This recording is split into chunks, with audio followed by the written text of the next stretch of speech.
to, well, I was about to try and get this Denali SoundBomb compact fitted to the Tiger. However, straight away encountered a problem with the mounting of it. So I bought the SoundBomb from Conqueror's Apparel, as you know, and also with the wiring harness, which I've got the wiring all sorted. The wiring's done.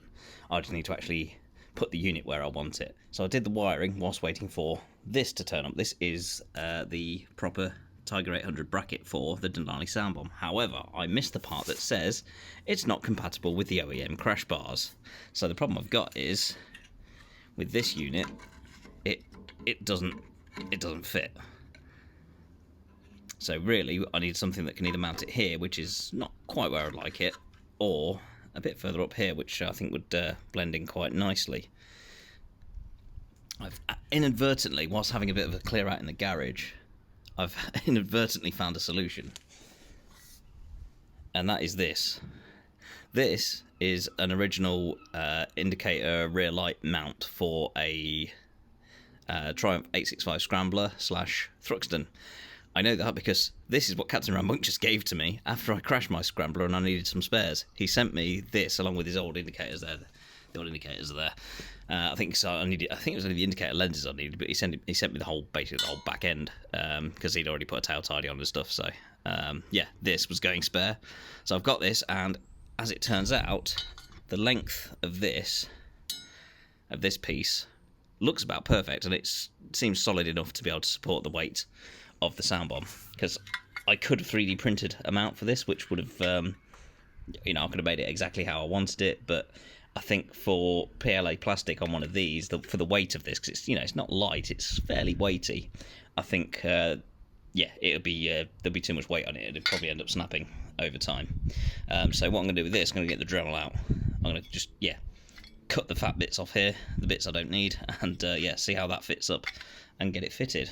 Let's see how we get on.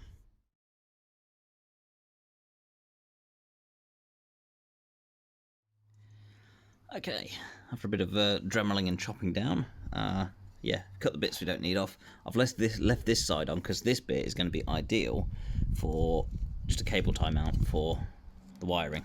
So I've left that bit on. And yeah, it's looking like this should, once that's bolted on there, it should be an ideal fit. So I'm going to put it on properly and then let's see how we go. Okay, all fitted. So we have the original Triumph Denali bracket that I bought, and then bolted onto that is the thing I've just made from that Thruxton indicator bracket. So you might call it a bodge job. I think it's cheap and easy enough fix for a problem that I really shouldn't have. They should do two brackets really, one like that, and then one to suit bikes with OEM crash bars, because quite a lot of these Tiger 800s have the OEM crash bars. And I can't be the only one that's tried to fit one of these Denali SoundBombs to a Tiger 800 with crash bars and had the same problem. It looks good on there. It blends in nicely. Yeah, it doesn't stick out too much. That's not too bad. I think we can live with that. Actually, I'm going to wait for this. I'll wait for this cat to go away because I don't want to give it a heart attack. Okay, now the local wildlife is gone. Let's give it a sound test. Hold your ears, everybody. Watch me drop my phone now, because I'll be just scared.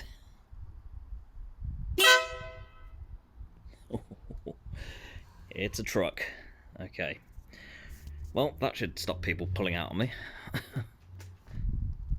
So there we go, Denali SoundBomb compact fitted to the Tiger 800 with OEM crash bars.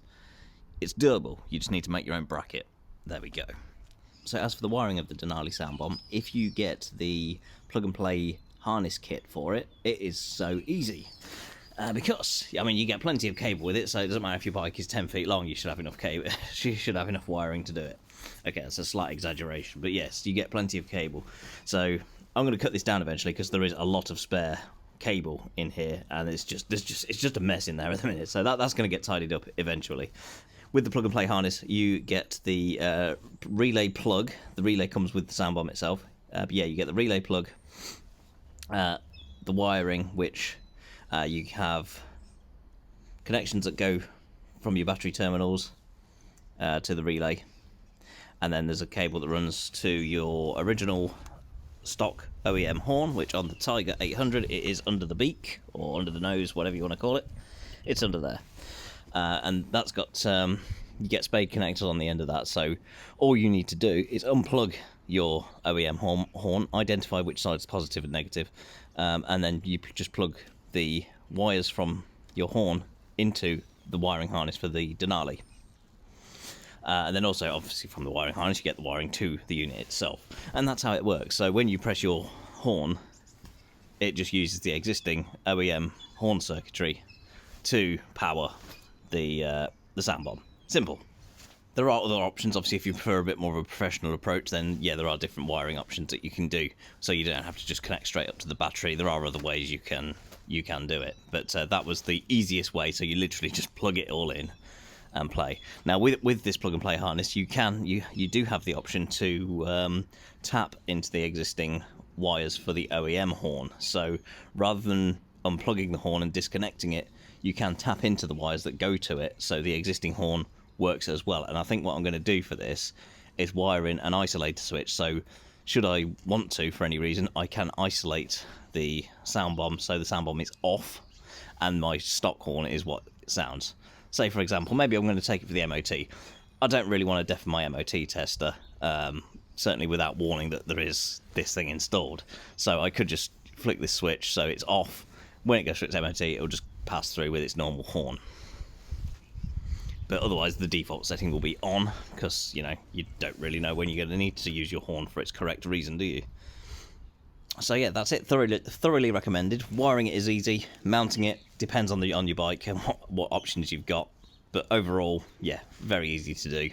Big thank you and shout out to Conquerors and Hold Your Fire for sorting me out with this one. And he's been very helpful throughout this, because when I was having trouble mounting this with the crash bars on and stuff, we were considering exchanging it for they do a two-part version of this where the compressor is separate from the actual acoustic module, which would probably have worked for me in some way or another, but we managed to keep it with the all-in-one unit there. So of course, links in the description and all that. Do check out Conqueror's apparel down below. And there we have it. So if there's any if by the time I've edited this there's been a genuine time I've used it, then I will insert it into the video here.